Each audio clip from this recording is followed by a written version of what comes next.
प्यारे बच्चों, class 7th की मैथ्स की क्लास में आपका एक बार फिर से स्वागत है बच्चों।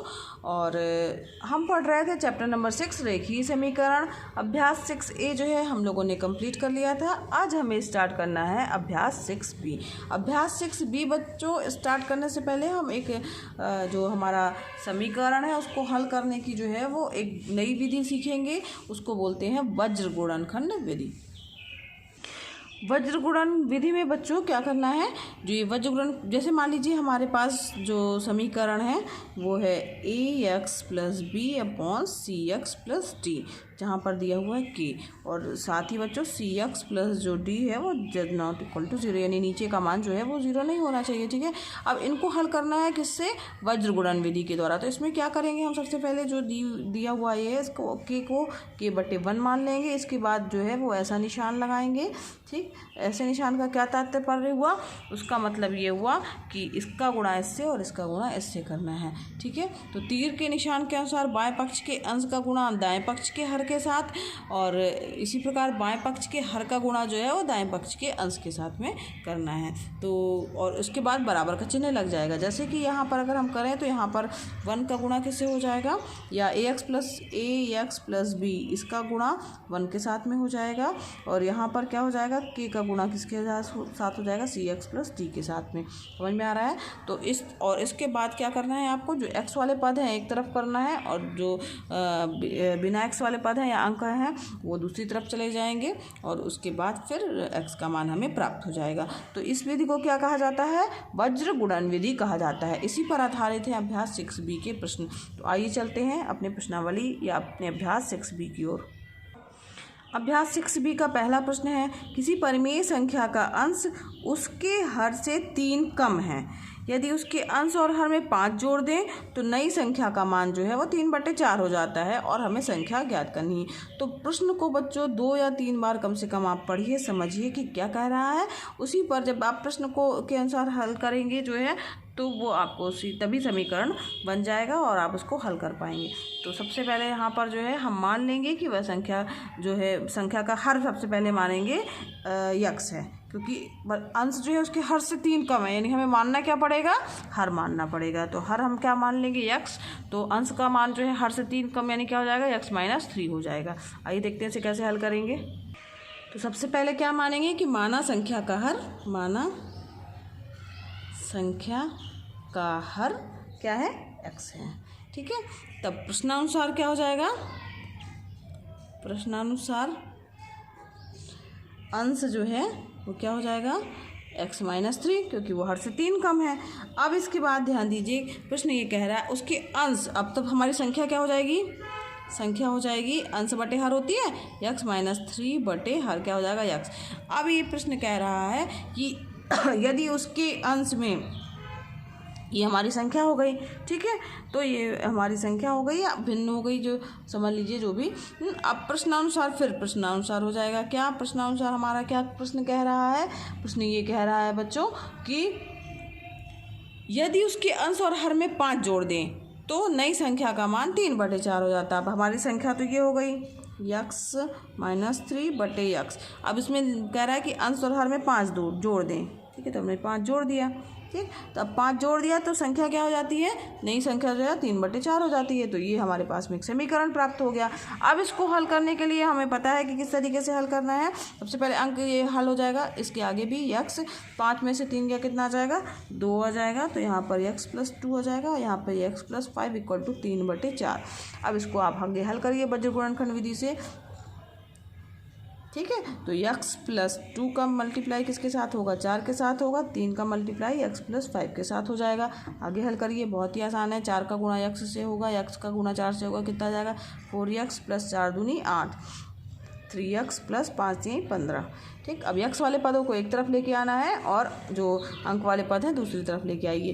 तो 4x माइनस 3x, ठीक, 4x माइनस 3 ये इधर जाएगा, माइनस में चिन्ह हो जाएगा, यहाँ पे 15 दिया हुआ है, माइनस 8 हो जाएगा। ठीक, तो 4x में से 3x गया, x आ जाएगा, और 15 में से 8 गया 7। तो x का मान कितना हो गया, 7 हो गया। अब x का मान 7 हो गया, यानी हमारे पास हर क्या हो गया, 7 हो गया। तो अंश क्या हो जाएगा, अंश ये बराबर किसके हो गया, हर के। तो अंश बराबर क्या दिया है, x माइनस 3 यानी 7 माइनस 3, 7 में से 3 यानी 4। ठीक है, तो जो हमारी संख्या क्या हो जाएगी, संख्या बराबर हो जाएगी अंश बटे हर। अंश क्या है 4 और हर कितना है 7, तो संख्या हमारी क्या हो गई 4/7 ना। ये उत्तर आप चाहे तो अलग से लिख दीजिएगा। अतः संख्या जो है, अतः संख्या 4/7 होगी। ठीक है, समझ में आ गया बच्चों किस तरीके से हल किया गया। नेक्स्ट क्वेश्चन की ओर बढ़ते हैं।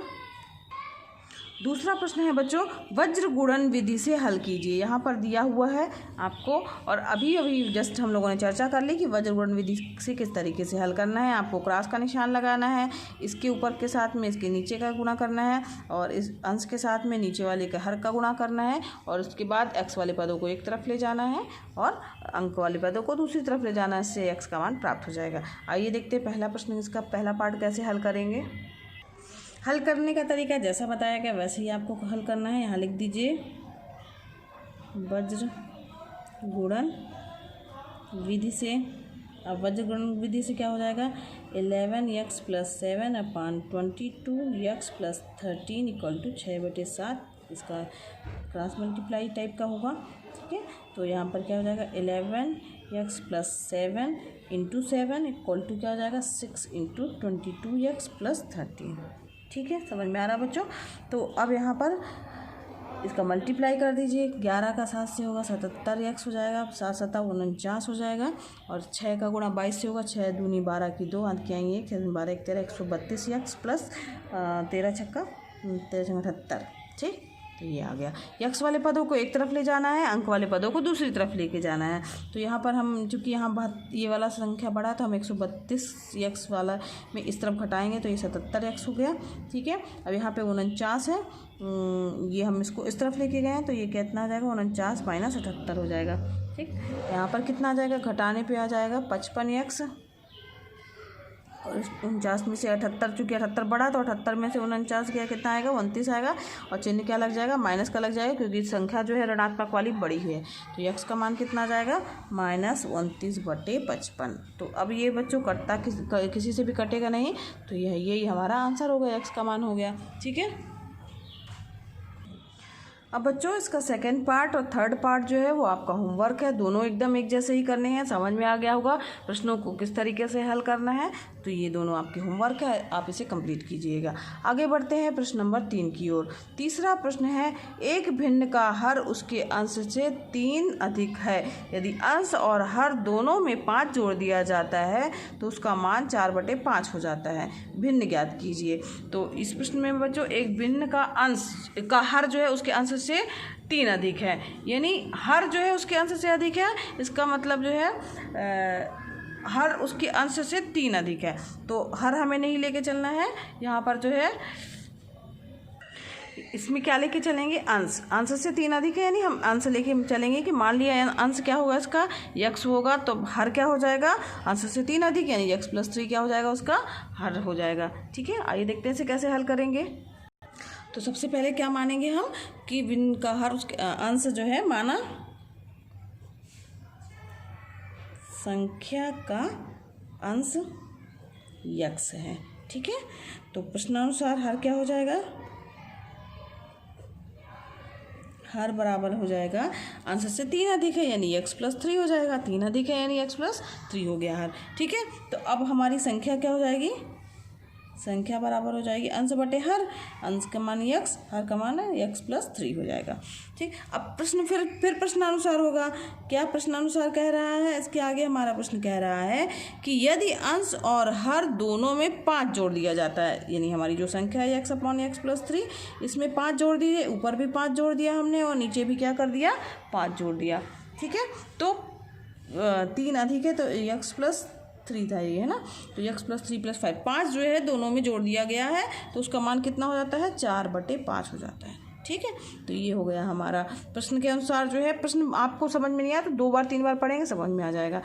अब क्या करना है, ये हो जाएगा हमारा x + 5 बटे x + 5, 3 8 हो गया = 4/5 हो गया।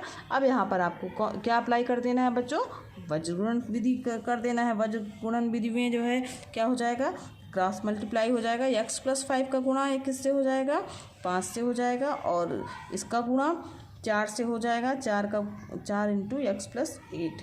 ठीक, 5 का गुणा x से होगा तो 5x प्लस 25 हो गया, 4x प्लस 8 चौको 32। समझ में आ रहा है, बहुत ही ये आसान है। x वाले पदों को एक तरफ लेके आना है, यानी 5x माइनस 4x हो जाएगा, और अंक वाले पद दूसरी तरफ 32 माइनस 25। इधर प्लस, जो प्लस में है वो बराबर चिन्ह के दूसरी तरफ जाएगा तो माइनस में हो जाएगा, और माइनस वाला है तो प्लस में हो जाएगा। ठीक है, यहाँ आप कोष्टक में लिख भी सकते हैं वज्र गुणन विधि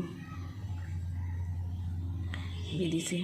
ठीक है, अब यहाँ पर 5 में से 4 गया तो x बराबर कितना हो जाएगा, 32 में से 7 गया 7, 32 में से 25 गया 7। ठीक है, तो यहाँ पर x का मान 7 आ गया। x क्या है हमारा, x तो था हमारा अंश, क्योंकि हमने अंश माना था, तो हर क्या हो जाएगा, ये बराबर हो जाएगा अंश, और हर बराबर क्या हो जाएगा, x प्लस 3। तो x प्लस 3 यानी 7 धन 3 इक्वल टू कितना हो गया, 10। तो संख्या क्या हो जाएगी, संख्या बराबर हो जाएगी अंश बटे हर, यानी 7 बटे 10। ठीक है, उत्तर आप अलग से लिख दीजिएगा। अतः संख्या 7 बटे 10 होगी। ठीक है, ये उत्तर हो गया आपका। तो बच्चों ये आज हमारा अभ्यास 6 भी यहीं पर समाप्त हुआ। इसमें प्रश्न नंबर 3 तक के प्रश्न थे जो कि हम लोग हल कर चुके हैं। नेक्स्ट वीडियो क्लास में हम इसके आगे का पढ़ेंगे, अभ्यास 6C पढ़ेंगे। और आज के लिए बच्चों बस इतना ही। अगर वीडियो पसंद आया हो, अगर आपको पढ़ाना पसंद आ रहा हो, तो ज़रूर से लाइक कीजिए वीडियो को। और बच्चों ये वीडियो क्लासेस जो हैं एकदम निःशुल्क हैं, इसलिए आप भी इसका लाभ लीजिए, दूसरे बच्चों को भी प्रेरित कीजिए, उनको भी शेयर कीजिए। और अगर आप चैनल पे नए हैं, अभी तक आपने मेरे चैनल को सब्सक्राइब नहीं किया है तो सब्सक्राइब कीजिए, ताकि जो है वो आपको नए नए वीडियोस मिलते रहें। और साथ ही बेल आइकन भी दबा दीजिएगा, प्रेस कर दीजिएगा, ताकि जो है उनका नोटिफिकेशन भी आपको मिलता रहे। धन्यवाद बच्चों, मिलते हैं नेक्स्ट वीडियो क्लास में।